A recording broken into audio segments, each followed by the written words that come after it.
නමෝ තස්සේ භගවතෝ අරහතෝ සම්මා සම්බුද්දස්සේ නමෝ තස්සේ භගවතෝ අරහතෝ සම්මා සම්බුද්දස්සේ නමෝ තස්සේ භගවතෝ අරහතෝ සම්මා සම්බුද්දස්සේ චතරෝමේ භික්ඛවේ පුග්ගලා වියත්තා විනීතා විසරදා බහුස්සතා ධම්මදරා ධම්මානුධම්ම පටිපන්නා සංඝං සෝබෙන්තිති. ධර්මානුශාසනාවෙහි සදහැවර අනුග්‍රහක දායකත්වයේ දරන්නා වූ බෞතුන් ප්‍රමුඛ මේ මොහොතේ අපට සවන් දෙන්නා වූ නැත්නම් නරඹන්නා වූ සදහැවර පින්නතුනි අනුග්‍රහක බෞතුන් කැමති පරිදි දේශනාවක් කරන්න කියලා මට අවසරය නැත්නම් ආරාධනාව කරලා තිබෙන්නේ. 2005 විතර ඉඳලා ධර්ම දේශනා කිරීමේදී උපුටා දැක්වීම සඳහා යොදාගත්තා වූ සූත්‍රයක් තමයි මේ පොත පෙරලගෙන පොතේ තියෙන හැටියට කියන්න සෝදානම් වෙන්නේ. වෙනදා එක පොත පෙරලගෙන කිව්වේ නෑ. ඇතැම්මුන්ට උපුටා දැක්වට ඒක කොහෙද තියෙන්නේ කියලා තර්ක කරන අය ඉන්නවා. මේ පොතේ තියෙන එකනේ කියන්නේ. පොතේ තියෙන එක කියනවා කියන්නේ මේකේ සරල අර්ථය කියනවා කියන එක නෙවෙයි. විනිවිද යන්න පුළුවන් හැකියාව තියෙන්න වෙනවා. එහෙම විනිවිද ගිය කෙනෙක් නොඉන්න බුදුවරයෙක් පහළ වෙන්නේ නැහනේ. කාමසුකල්ලිකාණ යෝගී සම්ප්‍රදාය අත්තකලාන්තපාද යෝගී සම්ප්‍රදාය තුල හිර වුණ සමාජයක ඒ විනිවිද නොගියා නම් බුදුවරයෙක් පහළ වෙන්නේ නැහැ. ඒ වගේම අතින්නත ආපු සසුන ගුරුවරයාගෙන් ශිෂ්‍යයාට අවබෝධය ලබා දීමින් ආවා වූ සසුන යම් තැනක අතුරුදහන් වෙන්නේ නැති. අනතුරුව සසුන පවතින්නේ සිවුරුපටියෙන් පවතිනා වූ භික්ෂු පරම්පරාව තුළ. ඒ වගේම ලංකාව තුළ සඳහන් වෙන්නා වූ යම් පුරාවෘත්තයක් මුල් කොටගෙන මේ ආර්ය පරපුර අතුරුදහන් වෙන්නත් ඇති. පෘතුගීසින් ලන්දේසින් ඉංග්‍රීසින් කරදර කරනවට ආගමික කටයුතු කරන්න මිනිස්සුන්ට ඉඩ කර නැතු යුද කෝලාහල මැදි වෙලා ඉන්න විට උපසපන් භික්ෂුන් වහන්සේලා පවා තුරන් වෙන විට අපට කියන්න බැහැ මේ යුගයේ දියුණු වුණ යුගයක් කියලා. ඒ නිසා මේ සංඝ පදේ අර්ථ සරල තැනකට එන්නේ නැති.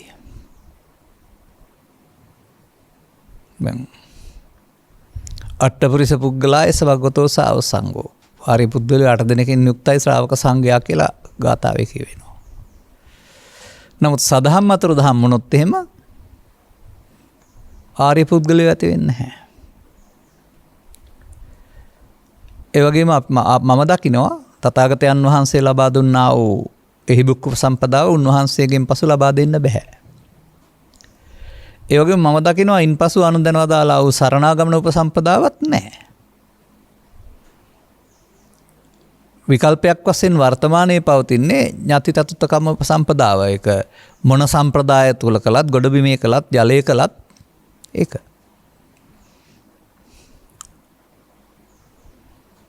එතකොට මට මතකයි අපි මේ සවන් දෙන්නන් වශයෙන් ඉන්න කාලේ, ඒ කියන්නේ අවුරුදු 15 16 18 20 දරුවන් වශයෙන් ඉන්න කාලේ මේ තෙරුවන් ගැන කතා කිරීමේදී දැන් පරිත්‍රාණ ධර්ම දේශනාවක් පවත්වනකොට එතන තෙරුවන් වැඩ ඉන්න තැනක් වශයෙන් බුදුන් වෙනුවට සදාතක කරඬුව, ධර්මයේ වෙනුවට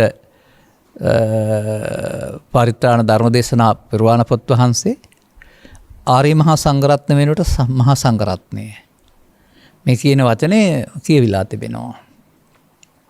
අන්න එතන තිබෙනවා ආර්ය මහා සංඝරත්නය වෙනුවට මහා සංඝරත්නය කියන වචනයක ආදේශයක්. අපි මේවා මෙහෙම විමර්ශනයෙන් ලක් කරන්නේ කාටවත් මදිකමක් කරන්න උපහාසයට ලක් කරන්න එහෙම නෙවෙයි. අපිට ආපහු හිටපු තැනට යන්න ඕනේ. එහෙනම් එකට තියෙන බාධක අපි එකින් එක විඳ දාන්න වෙනවා. හෙලි කරගන්න වෙනවා. එතකොට ආර්ය සංඝරත්නය වෙනුවට සම්මුති මහා සංඝරත්නය කියන වචනේ සමාජයේ භාවිතා කළේ ඇයි? මලියදේව මහරහතන් වහන්සේගෙන් පසු මාර්ගඵලලාභීන් අවසానයි. යලිත් මාර්ගඵලලාභීත්වයක් ඇති වෙන්න බෑ අනාගත බුදුවරු පහළ වෙනතුරු. එහෙනම් සංඝ සම්මුතියක් තුළ සසන පවත්වාගෙන යන එක තමයි කරන්න තියෙන්නේ. ඒක තමයි වගකීම කියලා උපකල්පනය කරන්න ඇති. ඒ තුළ තමයි අනතුරුව ඔය පවතින විනය කර්ම සඳහා උපසම්පන්න භික්ෂූන් වහන්සේලා සිව්මක් වාක්මක්වත් නැතුව කරන්න බෑයි කියලා සිව් නමකකින් පටන් අරන් එහාට කරන්නේ. කුමක් සඳහාද? විනය කර්ම සඳහා. සීමා මාලවකේ හෝ කඨින පින්කමේදී ආදී වශයෙන්. නමුත් මම දකින්නේ නැහැ දානේ සංඝික කිරීම හෝ පාංශුකලදීම කියන එක විනය කර්මයක් කියලා. පසුගිය කාලයක් වවනවල ඥාතීන් මිය ගියා ස්වාමීන් වහන්සේලා ඇතුවත් නැතුවත් ඔය කටයුත්ත කළේ. ඒවා ගැන ගැඹුරින් හිතන්න පුරුදු වෙන්න. එතකොට එදත් අදත් ඉදිරියටත් මේ සසුන තුළ වර්තමානයේ දානය සංඝික කරන්නේ මහත්ඵල මහානිසංස කරන්නේ කවුද? වැඩ සිටියා වූ වැඩ සිටින්නා වැඩ සිටීමට නියමිත. වැඩ සිටියා වූ ආර්ය පරපුර. උන්වහන්සේලාගේ ගාන ගුණය අසීමිතයි. උන්වහන්සේලාගේ මගින් මේක මහානිසංස කරන්න ක්‍රමයක් හදාන්න තිබෙනවා. උන්වහන්සේලා නැතත් දායකත්වයට පුළුවන් නම් මේ ආර්ය පරපුර බවට පත් වෙන්න ඔවුන්ටත් මේ දානේ මහත්ඵල මහානිසංස කරන්න පුළුවන්. කවුරු හරි පිරිසක් තමයි එතන ඉන්න ඕන දෙපිරිසෙන්. නමුත් එහෙම ගැඹුරු හැදෑරීමක් නැතුවම නිකන් කටට ආවට පාන්සුවලටත් උපසම්පදා 4 නමක් ඉන්න ඕනේ දානෙටත් ඉන්න ඕන කියලා. ඒවා සම්මුතියින් අනිවාර්ය නැහැ. තිබු හිටියට කමක් නැහැ. අන්නේ සම්මුතිය තුළ තමයි උපසපන් භික්ෂුව තමයි සංඝ කියන්නේ කියන තැනට අපි ඇවිදින් ඉන්නේ. මේ සමාජයේ පවතින තත්ත්වයක් මම විග්‍රහ කළේ. නමුත් මේ අංගුත්තර නිකාය චතුක්ක නිපාතයයි. මේ සෝබෙන්ති සූත්‍රයයි. මේකේ කොළ පාටින් ඉරි ගහලා තියෙන අද ඊයේ නෙමෙයි මං හිතන්නේ 15 විතර වෙන්න ඇති.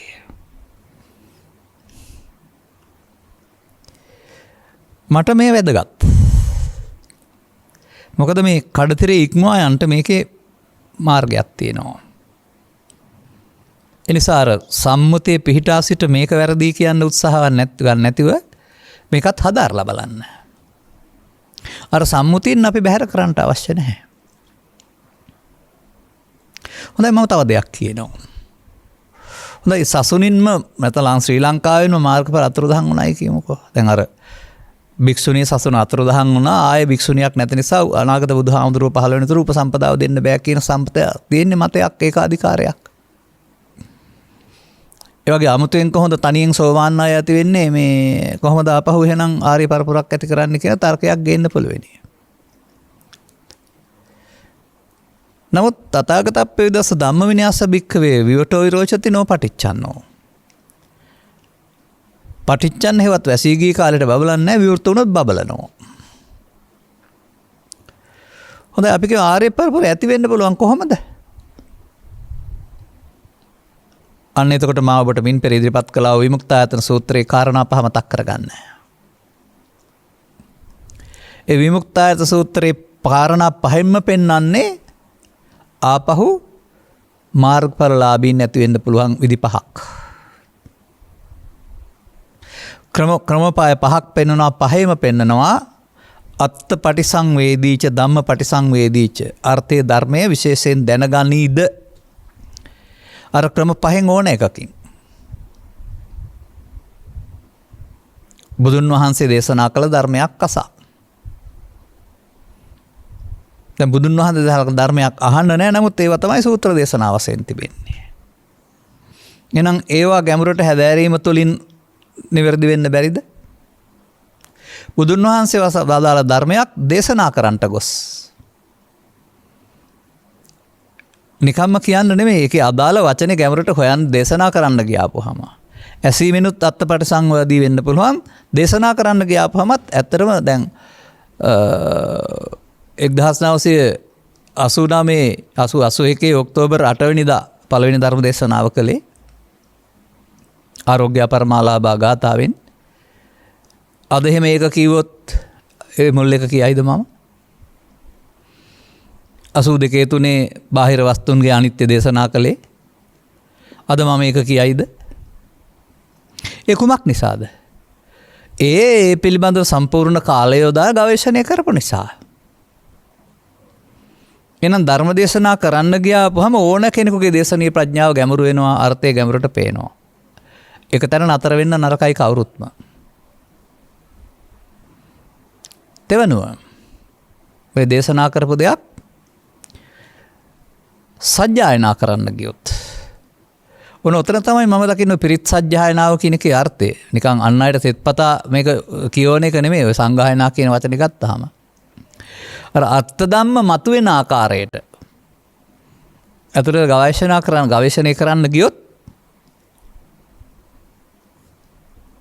මේ අත්පටිසංවේදී ධම්මපටිසංවේදී කියන තැනින් මේ මාර්ගය එළි වෙන්න පුළුවන්.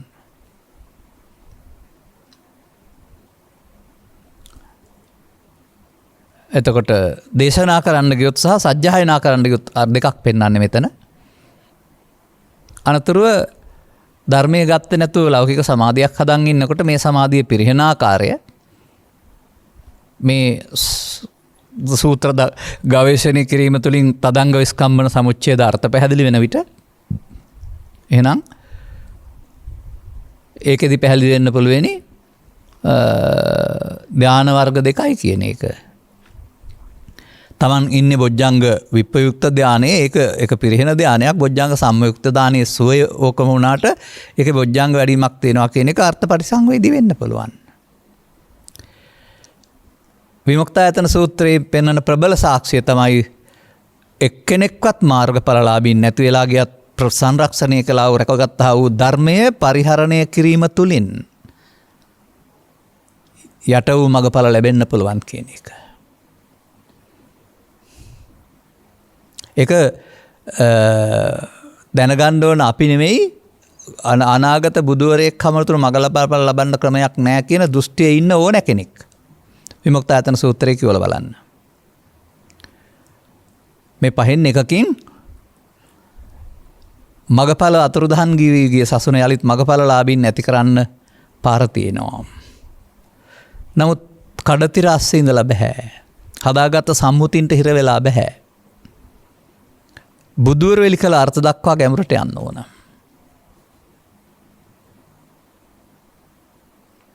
අන්න ඒ තුළ තමයි මට මේ සූත්‍රය විවරණය කරන්න පුළුවන් වෙන්නේ. කුමක්ද? මේ පදයට මම සාමාන්‍යයෙන් හොයලා අරුත් 4-5ක් විතර එකතු කරලා තියෙනවා. සෝබෙන්ති,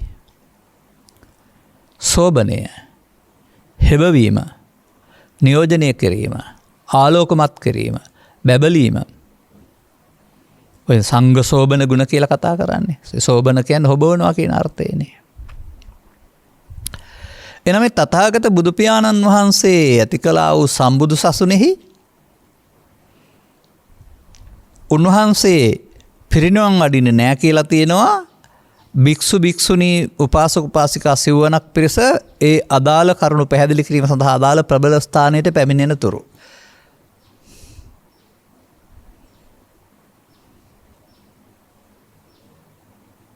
දැන් මේ සූත්‍ර පාඨයෙන් පෙන්වන්නේ මහණෙනි මෙන්න මේ පුද්ගලයෝ 4 දෙනා. චත්තාරෝ මේ භික්ඛවේ පුද්ගලා. නමුත් හතර දෙනාගේ බාහිර ප්‍රතිපදා ශික්ෂාපද සංවර ඇඳුම් පැළඳුම් වෙනස් වෙන්න පුළුවන්. ඒ වෙනස බාහිරෙන් පෙනෙද්දී ඇතුළතින් ඒකත්වයකට එන්න වෙනවා. අන්න ඒක තමයි අපට තේරෙන්නේ නැත්තේ. අපි මේ ශික්ෂාපද හෝ ඇඳුම තුළ හිර වෙලා ඉන්නවා. ඒ ශික්ෂාපද හෝ ඇඳුම තුළ පවතිනා වූ සංවර ප්‍රතිපදාවට එකට වඩා එකක් ප්‍රතිඵල නැත්තේත් නැහැ. විපාක වශයෙන් ගත් කල ලෞකික විපාක ඉහාත්ම පරලෝ වශයෙන් විපාක නැත්තේත් නැහැ. මේ බැවින් පාපයට වඩා පංචශීලය හොඳයි. ඒක විපාක වාරය හොඳයි. පංචශීලයට වඩා අටශීලය හොඳයි. එතකොට උපාසක භාවයකට පත් වෙනවා. ඒක තවදුරටත් සංවරය තියෙනවා. උපාසක භාවයට වඩා සාමනීර සීලය හොඳයි. තවත් සංවරයක් ඇති වෙනවා. දස සාමනීර සීලය. ඊටත් වඩා උපසපන් සීලය හොඳයි. ඊට වඩා ශික්ෂාපද 227ක් යටතේ සංවරයක් ඇති වෙනවා. වර්තමානයේ මෙන්න මේ පංචශීලයේ සිට තවත් අතුරු ශික්ෂාපද සංවර තියෙන ඕන තරම් යටතේ උපසම්පදා සිල්ප දක්වා පිරිසක් බුදු සමයේ සඳහන් මේ ශික්ෂණ ප්‍රතිපදාවන් තුළ හැසිරෙනවා. ඒ අදාළ පොයට නැත්නම් කටින පින්කමට නැත්නම් විනය කර්මවලට නැත්නම් පන්සිල් ඒ අදාළ සීමාවන් තුළ හැසිරෙනවා. ඒක තමයි සම්මුතින් පිළිගැනීම කියලා කියන්නේ. නමුත් මේ සම්මුතින් මෙසේ පිළිගැනීම සිදු වුණේ ආර්ය පරපුරක් නැති බැවින් ආර්ය ශික්ෂණයක් නැති බැවින් ආර්ය ශික්ෂණයෙන් පරිබාහිරව සම්මත මට්ටමේ හික්මී පවෙන් බැහැරව පිනෙන් හික්මීම නම් වූ ප්‍රතිපදාව තුළ මාර්ගඵල වලින් පිරිහුණා වූ සසුන 5000ක් කල් රැක ගන්න. මම හිතන්නේ එහෙමයි. 5000ක් කල් රැකගත යුතුයි අනිවාර්යයි නෙමෙයි මම එකෙන් පෙන්වන්නේ. නමුත් අඩු පිරිහෙමින් යන පාරක් දැන් මේ සසුන පිරිහෙන කාලේ කියලානේ ඇඟිලි ගනින්නේ ඔක්කොම. සමහර අයට සසුන ඉක්මනින් ඉවර කරගන්නත් ඕනකම තියෙනවා. මෙන්න මේ පටු කල්පනා ඔළුවෙන් අයින් වෙන්න ඕන කෙනෙකුගේ. බුදුරු ලෝකට දේශනා කරන්නේ අකාලික දහමක්. ඒක පවතින කාලයේ බුද්ධෝත්පාදය. ඒක යට යන්න පුළුවන්, මතු වෙන්න පුළුවන්.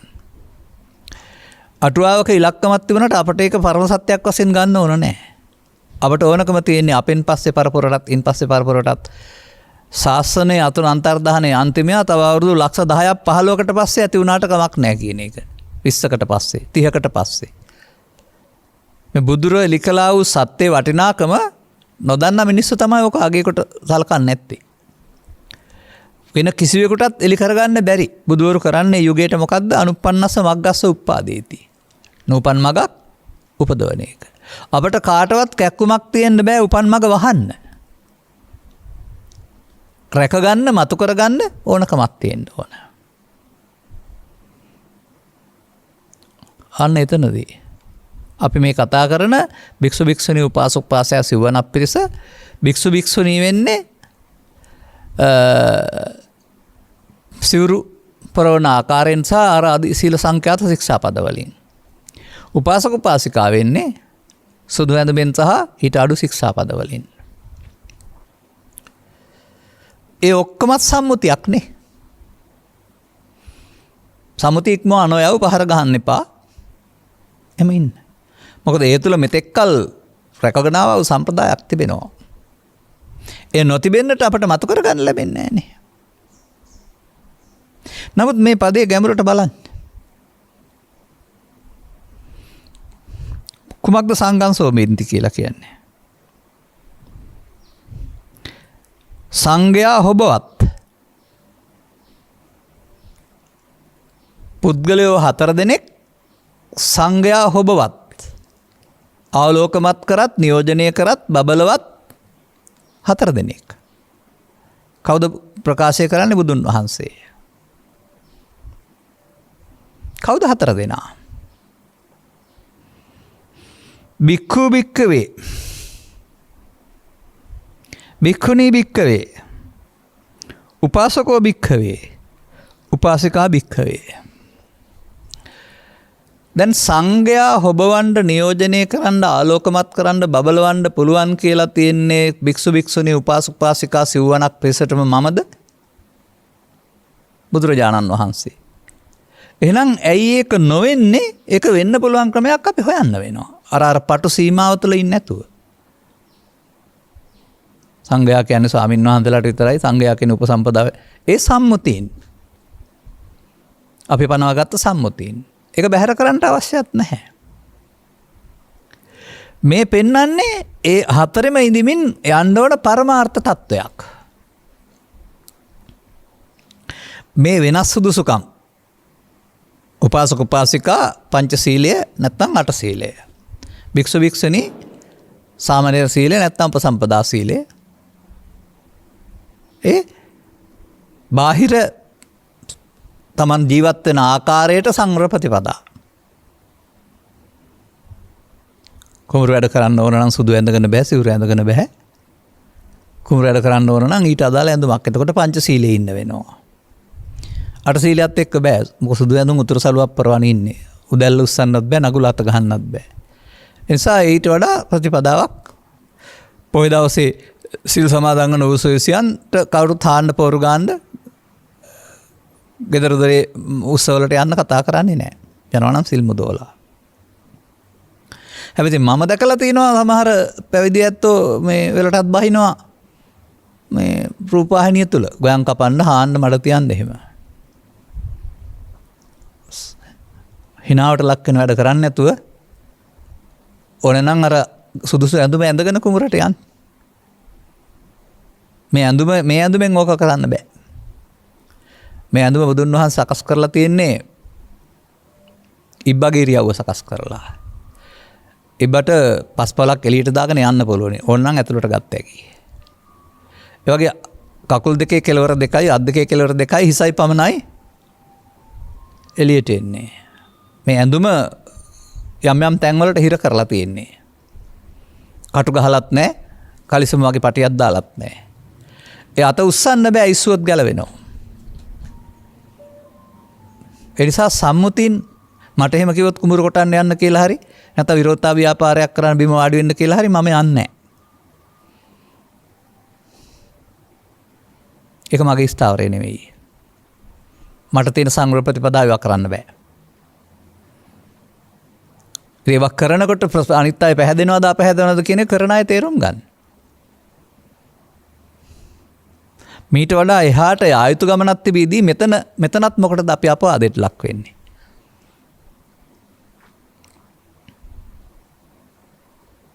දේශපාලනඥයෝ රැස්වීම සංවිධානය කරලා සාකා පිහිටවන්න කියලා කිව්වට එහෙනම් මම කාගේවත් ඒවට යන්නේ නැහැ.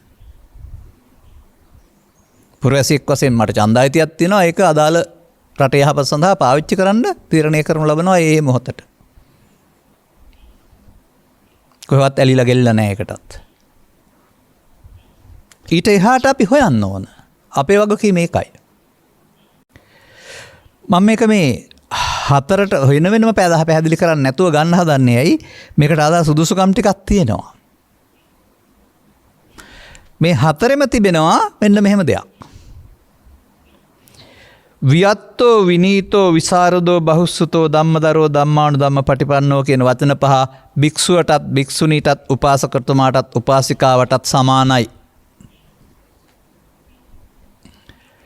අන්න ඇඳුමෙන් සහ ශික්ෂාපදයෙන් වෙනස්ව සිටියේදී මෙන්න මේ සමානත්වයට පත් වෙන්නේ කොහොමද කියලා හොයන්නකෝ.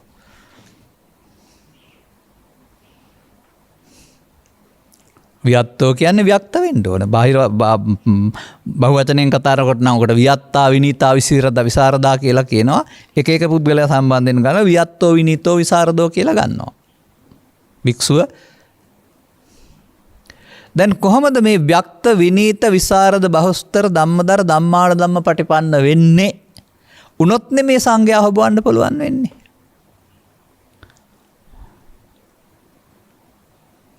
එනම් ව්‍යක්ත භාවය කුමක්ද? විනීත භාවය කුමක්ද? විසරද භාවය කුමක්ද? බහුස්තර භාවය කුමක්ද? ධම්මදර භාවය කුමක්ද? ධම්මාන ධම්ම පටිපන්න භාවය කුමක්ද? තේරෙනවද මේකෙන් හතර දෙනාගේම මාර්ග සමානයි කියලා? තේරෙනවද එහෙනම් පංචශීලයේ හරි දසශීලයේ හරි උපසම්පදා සීලයේ හරි නෙවෙයි මේ මාර්ගයේ තියෙන්නේ මේ සමානකයේ කියලා අරක බාහිර ආවරණයක් පමණයි. අපි හිතනවා නම් මේ ශික්ෂාපද සංවරය තුළ මේකෙන් මට සංඝ භාවයට පත් වෙන්න ඕන නිවන් හම් වෙයි කියලා. එහෙනම් සීලබ්බත පරාමාසය. මේ තුල සිටමින් ඔබ හොයාගන්න කල්යාණ මිත්‍ර සේවනයෙන් සහ සද්ධර්ම ශ්‍රවණයෙන් කොහොමද එහෙනම් ව්‍යක්ත වෙන්නේ? සාමාන්‍යයෙන් ව්‍යක්ත කියන එකේ තේරුම මොකද්ද? ව්‍යත්තෝ. සාමාන්‍යයෙන් අපි කතා කරන්නේ ව්‍යක්ත ලෙස ජපන් භාෂාව, ඉංග්‍රීසි භාෂාව, හින්දි භාෂාව හසුරනවා. දැන් පාසලේ ළමා සමිති මෙහෙවද්දී හසුරනු ලැබුවා, මෙහෙවනු ලැබුවා. නමුත් සමහර විට වචන හිතා හොයා නවත්ත ගන්න ඇති. ඒ ව්‍යක්ත වුණේ නැහැ. නමුත් ධර්ම දේශනා කරනකොට වසර 40ක් විතර තිස්සේ එතකොට පැටලෙන්න වචන තියෙන්න බෑ. අදාළ වචනේ අනායාසෙන් ගලාන එනවා. පැයක් දෙකක් තුනක් ගියත්. ඒ වචන හැතරීමේ ව්‍යක්තභාවයම කතා කළේ. වචන හැතරීමේ ව්‍යක්තභාවය නෙවෙයි තියෙන්න ඕන. ඒකත් මම මේ සමාජය තුළ දැකලා තියෙනවා. යතේරින් වහන්සේලා කීප නමක් තුළ මගේ ජීවිතය තුළ මම ඉතාමත් ආසා කළා.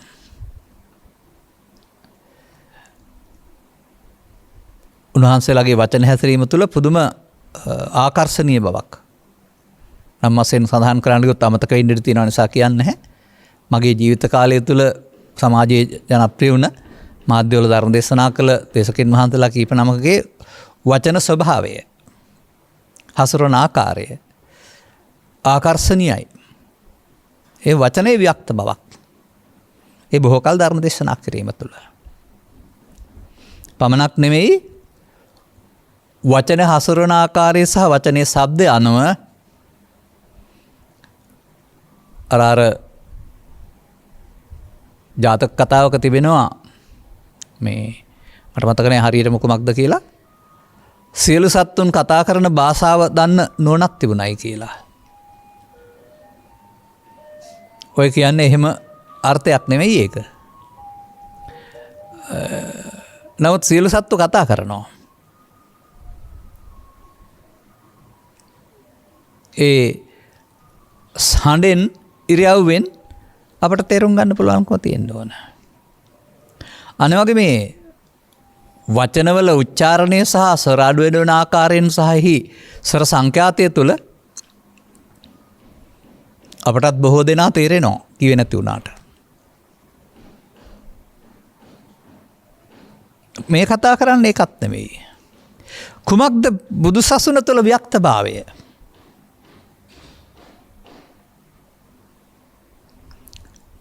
එය සවන් දෙන්නාට මනවින් කරුණු පැහැදිලි කිරීමේ හැකියාව. එක්මාවතක් තුළින් නොව ඕනෑම මාවතක් තුළින්. තථාගතයන් වහන්සේ දා පැහැදිලි කිරීම සහ භාවිතා කළ ගත්තා වූ මේ සද්ධර්මයේ ගැඹුරු මාතෘකා තියෙනවා කීපයක්. ගැඹුරු ඉගැන්වීම් කියලා. ඒ ඕනෑම මාතෘකාවක් තුළින්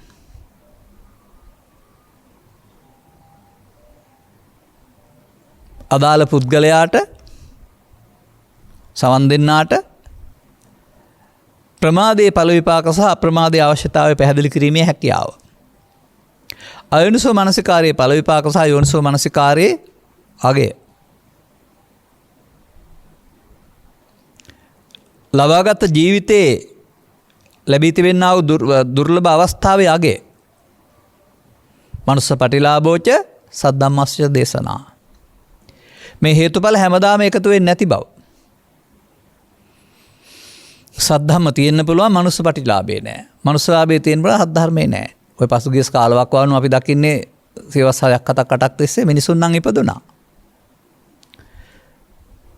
නමුත් සෝබෙන්ති සූත්‍රයේ ආධාර මත කරගන්න බැරි වුණා. අර සම්මුතියෙන් එහා පැත්තට යන්න බැරි වුණා.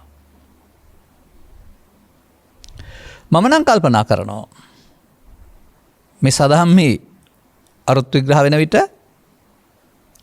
ඔය සම්මුතින් නොහොමම තියේවි. භික්ෂු භික්ෂුණී උපාසක උපාසිකා. ඒ පිළිගැනීම මේ ගෞරවය හැමම තියෙන්නමත් ඕන. නමුත් ඔය හතර කොට්ටාසය තුළම මෙන්න මේ ව්‍යක්ත විනීත විසරද බහුස්සත ධම්මදර ධම්මාට ධම්මපටිපන්න සංඝයා ඇති විය යුතුයි. මෙතරම් කාලයක් කැප කරගෙන පෞද්ගලිකව අපේ ශික්ෂණයේ අවසානය දක්වා යන්නට වෙන් කරන්නට තිබෙන කාලය, ඉක්මන් කිරීම සඳහා තියෙන කාලය, තවත් බොහෝ පිරිසගේ ඇස්සැරීම සඳහා අපි යොමු කරන්නේ අනාගත බුදුහාමගේ ශාසනය සම්බුද්ධ ශාසනය බබලවන්න නෙවෙයි. ඒක එදාට ඉන්න අය කියපුවා. අපේ ගෞතමයන් වහන්සේ හෙළි කළා වූ සදහම් හෙළි කරගෙන වත්මන් රට, වත්මන් ජනතාව ධර්මයේ සරණින් නිවෙන සැනසෙන සාමකාමී භූමියක්, දහම් දීපයක් බවට පත් කරන්න. කවුරුද? භික්ෂුන් පමණක් නෙවෙයි. භික්ෂු භික්ෂුණී උපාසක උපාසිකා. තව එහාට ගියාපුවාම කාමභෝගී පිරිමින් කාමභෝගී කාන්තාවන්, බ්‍රහ්මචාරී පිරිමින් සහ බ්‍රහ්මචාරී කාන්තාවන්, එක ඉන්දියානු සමාජයේ කුලකට.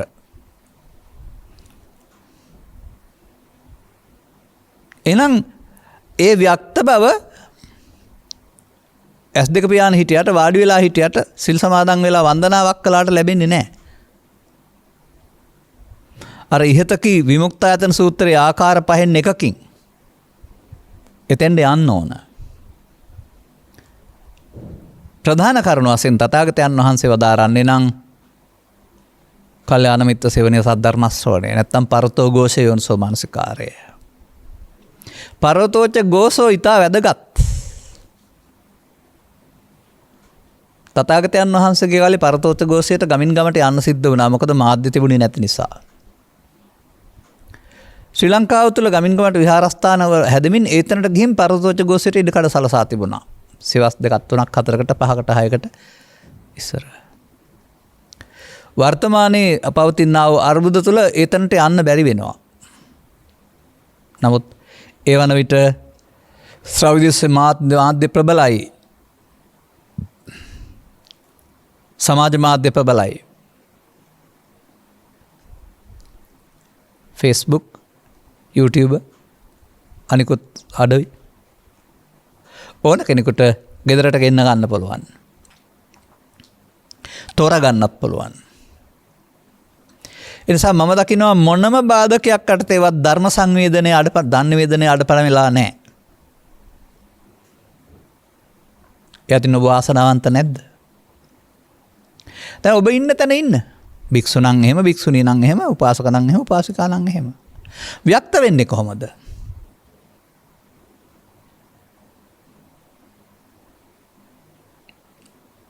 මම කරුණ ඔක්කොම එකතැන විග්‍රහ කරන්නේ නැතිව ටිකක් විග්‍රහ කරලා ඉදිරියට ආපහු පැහැදිලි කරන්න බලන්න. මේ ආර්ය ධර්ම න්‍යාය නැත්නම් මේ පරමාර්ථ ධර්මයන් ස්ත්‍රිය තුළ, පුරුෂයා තුළ, ගිහියා තුළ, පැවිද්දා තුළ නැත්නම් ශික්ෂා පද තුළ විවරණය වෙන්නේ නැහැ. විවරණය වෙන්නේ නැහැ. බුදු සමයේ ගැඹුරු ඉගැන්වීම් හැම එකක්ම විවරණය වෙන්නේ පංචස්කන්ධය තුළ. පංචස්කන්ධයෙන් එහාට යන්න බෑ. ඉස්සරහට යන්නත් බෑ, අතීතයට යන්නත් බෑ. මොකද එහෙම ගියොත් ඒක ජීවිතේ ආත්මයක් කොට ගත්තා වෙනවා. ඉස්සර ජීවිතේ මේ ජීවිතේ අත ජීවිත සම්බන්ධ කරන්න ගත්තොත් එහෙනම් ආත්මෙන් ආත්මයට යන, ජීවිතෙන් ජීවිතයට යන ආත්මයක් ඉන්න වෙනවා. යාමක් තියෙනවා අවිද්‍යාව තුළ. නමුත් ඇත්ත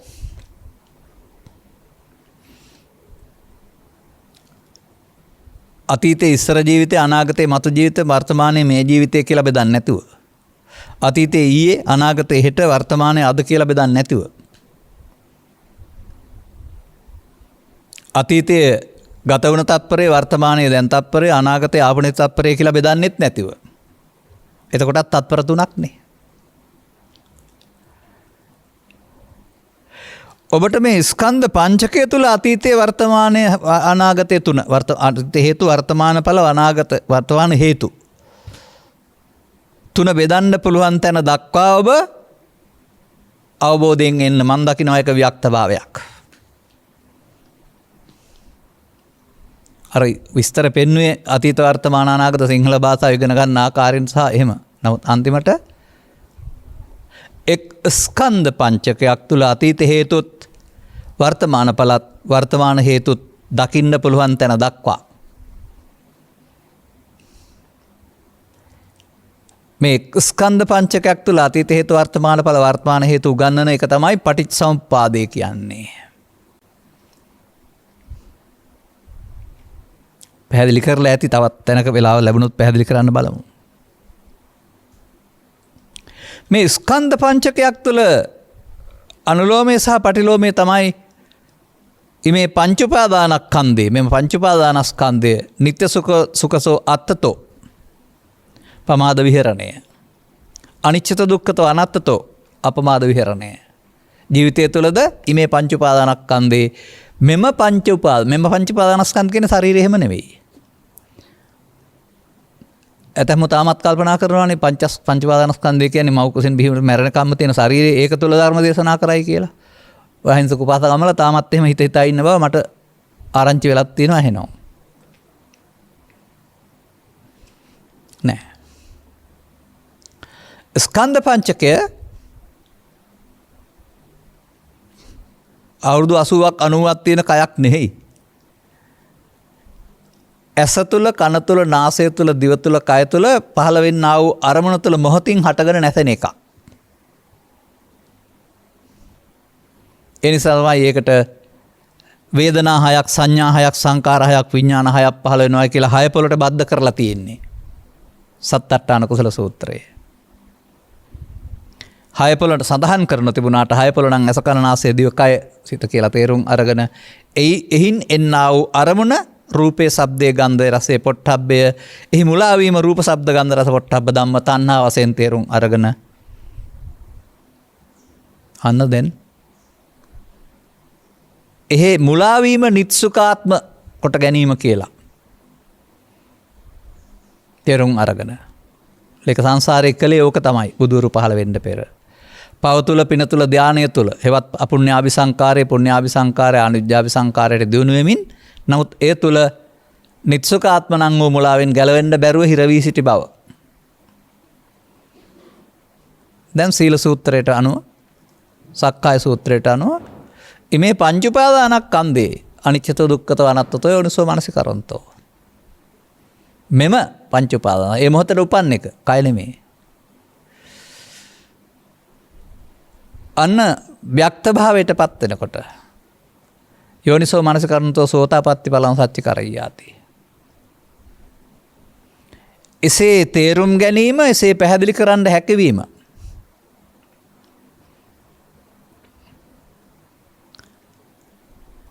ඕන කෙනෙකුට ලැබෙනකොට අන්න වියත්තෝ.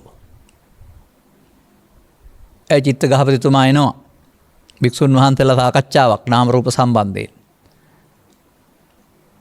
එහෙම නැත්නම් ආධ්‍යාත්මික බාහිර ආයතන වල බැඳීම සම්බන්ධයෙන් විසඳ ගන්න බෑ.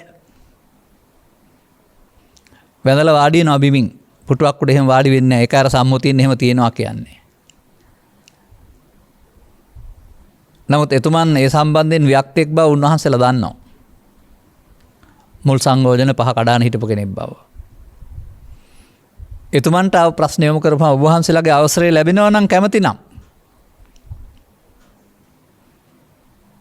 සුදුගනයි කළුගනයි අරගෙන සුදුගනා කළුගනාගේ බන්ධනයත් නෙමේ කළුගනා සුදුගනාගේ බන්ධනයත් නෙමේ බන්ධනය වෙන එකක් කියලා උපමාවකින් පෙන්නලා තිබෙන්නේ. අර ව්‍යක්ත භාවය. ව්‍යක්ත භාවය අවශ්‍ය වෙන්නේ ඉතින් ධර්මදේශකින් වහන්සේ කෙනෙක් වශයෙන්. අනුගමනීය ප්‍රතිපදාවට ඔච්චර හුඟක් ඕන වෙන්නේ නැහැ.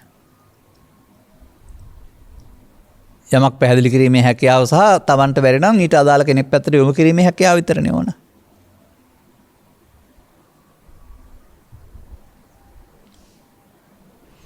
ව්‍යක්තභාවය තුළම අපට පැයම පැහැදිලි කරන්නේ අපි ඉතිරි වචනත් අරගෙන කොතනින් හරි ගැඹුරු තැනකට යමු. මම සාරාංශ වශයෙන් කිව්වා ව්‍යක්ත වෙන්න ඕන මොනවද කියලා. මම ගත්තේ ත්‍රිලක්ෂණය තුළ, පටිච්චසම්පාදය තුළ, චතුස්සත්‍ය තුළ, කර්මක්ෂය කිරීමේ කර්මය තුළ. නමුත් පංච උපාදානස්කන්ධය තුළින් එහාට බෑ. ආත්ම දුරකට එහෙම බෑ. දුක හේතුව නැති තැන මාර්ගය පැහැදිලි කරනවා නම් ඒක පංච උපාදානස්කන්ධය තුලම පෙන්වනවා. අරුණාම ඒකෙම දුකයි හේතුවයි ඒ නැතිව තැනයි මාර්ගයයි පෙන්වනවා. අරුණාම ඔක පොතක් තරම් දිගට අරගෙන පස්සේ කරලා හරියන්නේ නැහැ. අපේ රටේ චතුස්සත්‍ය අවබෝධය කිය ඉන්න අය හිතන් ඉන්න එක ජීවිතය තුළම දිගටම යන්න ඕන එකක් කියලා. නෑ පංච උපාදානස්කන්ධානේ දුක්ඛ. ඒ පංච උපාදානස්කන්ධනේ දුක තියෙන්නේ එහෙනම්. ඒක ඉස්සරත් නෑ පස්සෙත් නෑ. එහෙනම් ඒකට හේතුව ඒකේ දකින්න ඕනනේ. ඒ හේතුව නැත්නම් මේ දුක නෑ කියලා ඊට පස්සේ මාර්ගය ගන්න දකින්න ඕනනේ.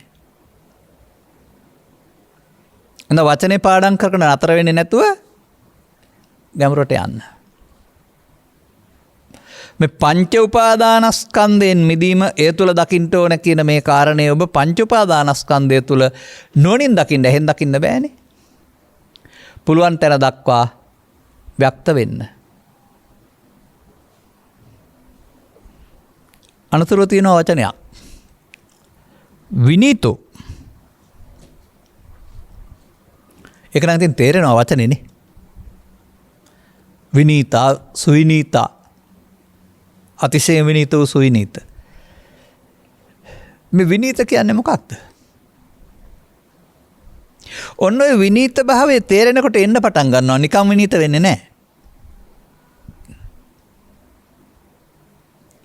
ඔබට මේක තේරුම් ගත්තේ නැතුව ශික්ෂාපද සංවරයේ සිටමින් යම් විනීත භාවයක් පෙන්වන්න පුළුවන්. ඒ ශික්ෂාපද වලින් හොඳ නිසා කරනවා නරක නිසා කරන්නේ මම දොරවල් පාලනය කරලා.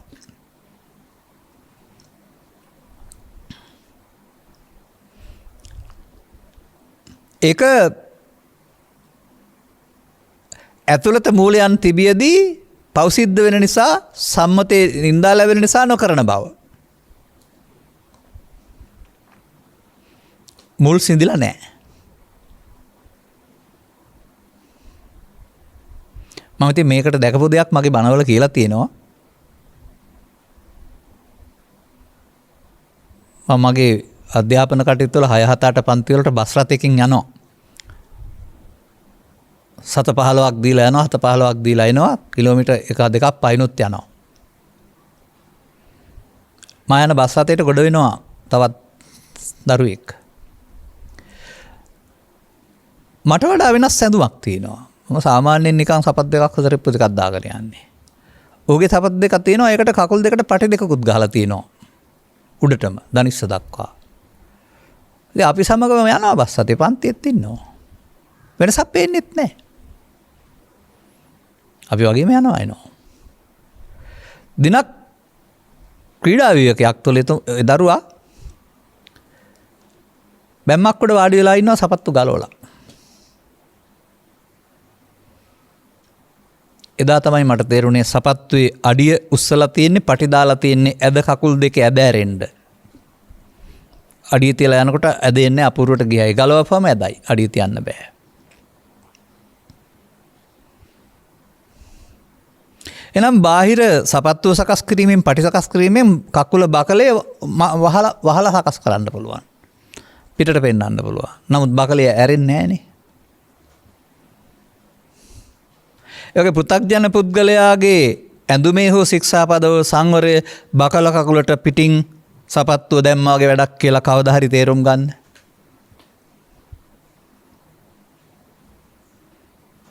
නමුත් මේ බුදුදහමෙන් පෙන්වන විනීත භාවය අධ්‍යාත්මිකයෙන් එන කරුණක්. අර ත්‍රිලක්ෂණය හෝ චතුස්සත්‍ය හෝ ඒ කරුණක් දහම් කරුණක් වටහා ගත්තාම ඊට අනුව ඔහු ශික්ෂණයටපත් වෙන්නේ ශික්ෂාපද සංවරයෙන් බාහිරට පේන්න ඇතුළත ආර්යකාන්ත සීලය. ඒකට කියන්නේ. ඒක හොඳ නැති නිසා සික්මෙනවා නෙමෙයි. මේ නොකරන ඉන්නවා නෙවෙයි. ඒක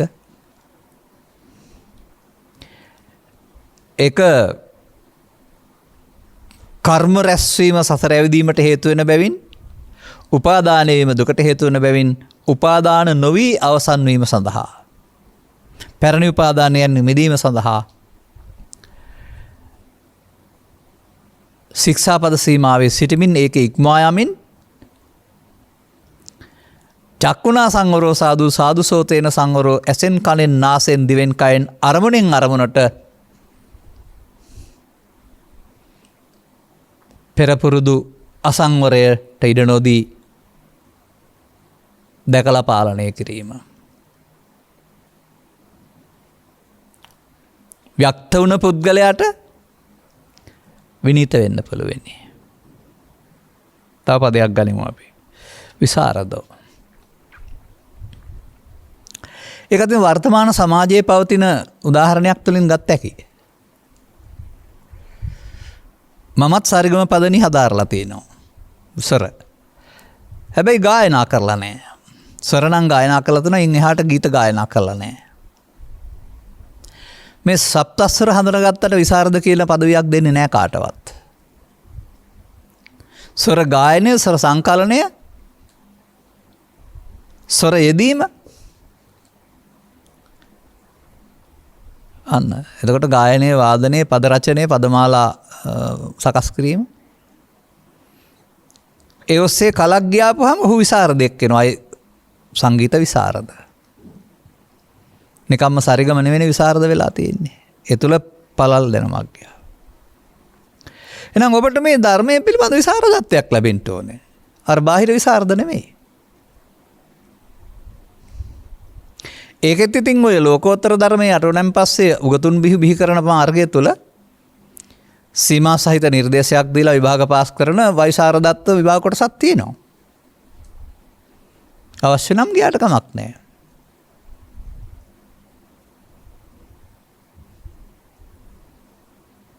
නමුත් මම දකිනවා ඇත්ත තේරුම් නොගෙන කටපාඩම් කරන ලබාගත් විශාරදත්වයක් තුළත් ඒකත් නිකම්ම නිකන් අර බාහිර උපාධියක් තනතරක් වගේම ලෞකික දෙයක් විතරයි. අරන් බලන්න ඕන.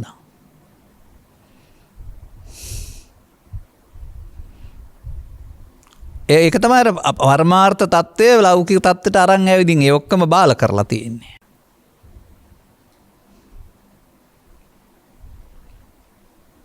දැන් ආර්ය සත්‍ය පඬිතෝ කියන වචනයක් පාවිච්චි කරනවා.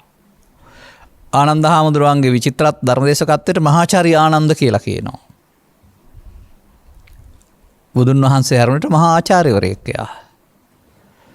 වත්මන් විශ්වවිද්‍යාල අධ්‍යාපනයේ මහාචාර්යය ඉන්නවා. ඒ අරකද? නෑ වුණුත් උන්ගේ ශේස්ත්‍රයේ මහාචාර්යවරු තමයි. අන්න ඒ වගේ මේ විසරද භාවය කියන එක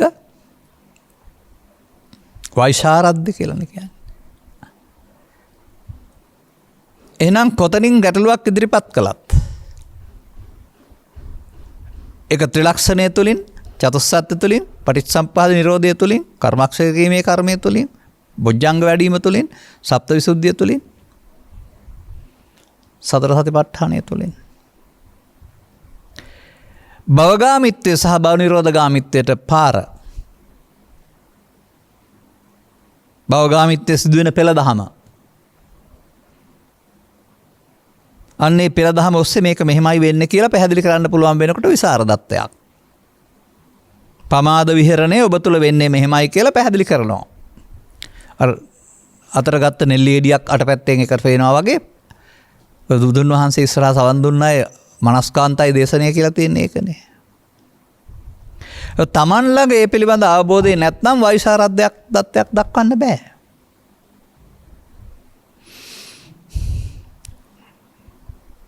විතරක් නෙවෙයි.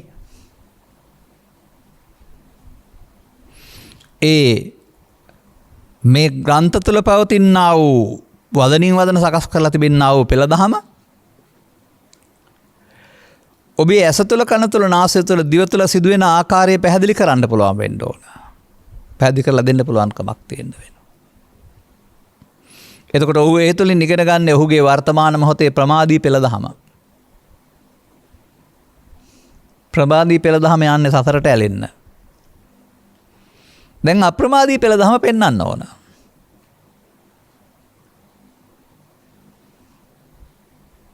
පෙන්වන්න පුළුවන් නම් එහෙනම් ඔවුන්ටත් විශාරදත්වයක් තිබෙනවා.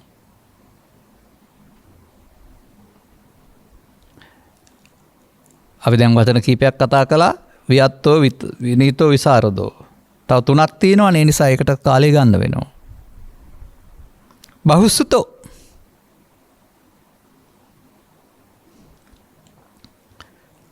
අරහන්ත බුද්ධ, පච්චේක බුද්ධ, සුත බුද්ධ කියලාත් කතා කරනවා. පෘථග්ජන භාවය තුළ බහුසුත භාවයක් පවතින අයටත් ඒ නම විවහාර කරලා තියෙනවා. සාමාන්‍යයෙන් බහුසුත කියන වචනේ පාවිච්චි කරන්නේ සුතවතා. බොහෝ ඇසූ පිරුතැන් නැති කියන අර්ථයනව සමාජයට ගන්නේ. ඒ කෘෂිකර්මය හෝ වෙළඳාම හෝ ආර්ථික විද්‍යාව හෝ මොනවා හරි සම්බන්ධයෙන් පුළුල් දැනුමක් ඇති. ඒ පිළිබඳව කලක් ඒ ප්‍රදේශයේම තුල. ඒ බාහිර බහුසුත භාවය තුළ නෙමෙයි ශාසනය තුළ ගන්න. මේ දීඝ මජ්ක්‍ධිම සංයුත්ත අංගුත්තර නිකාය ඔස්සේ නැත්නම් ගාථා ඔස්සේ ගාථා පන්තියක් ඔස්සේ පද දෙකක් ඔස්සේ දීඝ නිකාය නම් පිටු 80ක් ඔස්සේ මජ්ක්‍ධිම නිකාය පිටු 60ක් ඔස්සේ සංයුත්ත නිකාය නම් පිටු 10ක් 15ක් ඔස්සේ කුද්දක නිකාය නම් ගාථා දෙකක් හෝ ගාථා පේලි 4ක් හෝ ගාථා පද දෙකක් ඔස්සේ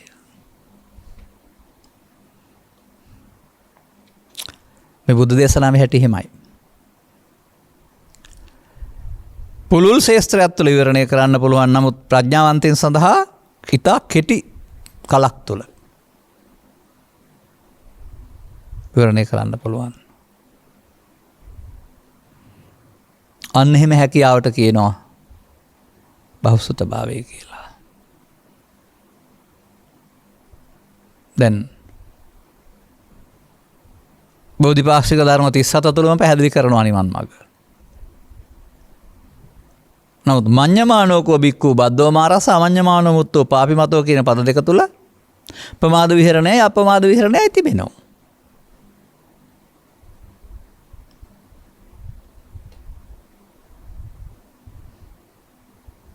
අන්න ඒ වගේ ඒ දහම් පෙළක් තුල ස්වභාවයෙන් මිනිසා තුළ පවතිනා වූ ප්‍රමාද විහරණය සහ භවගාමී ස්වභාවය කෙනෙකුට අවබෝධ කර දෙන්නත් එයින් මිදීම සඳහා ඔහු අනුගමනය කළා වූ ක්‍රියාමාර්ගය පැහැදිලි කරලා දෙන්නත් පුළුවන් හැකියාව. මෙතන බහුසුත භාවය කියලා කියනවා. ලෞකික කරුණු ඉක්මවා යමින් ලෝකෝත්තර කරුණු කෙහි ප්‍රවිෂ්ඨ වීම සඳහා.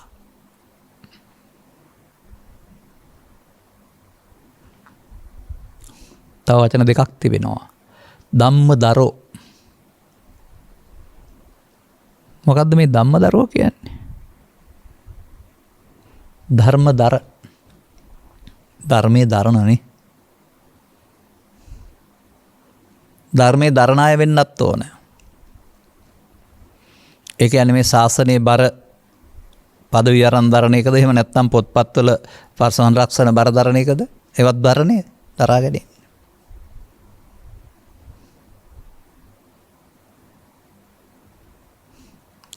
ත්‍රිපිටක දර, සූත්‍ර දර, මාතිකා දර කියලා තව තියෙනවා වචන ඕකේ. විනය දර, ධම්ම දර.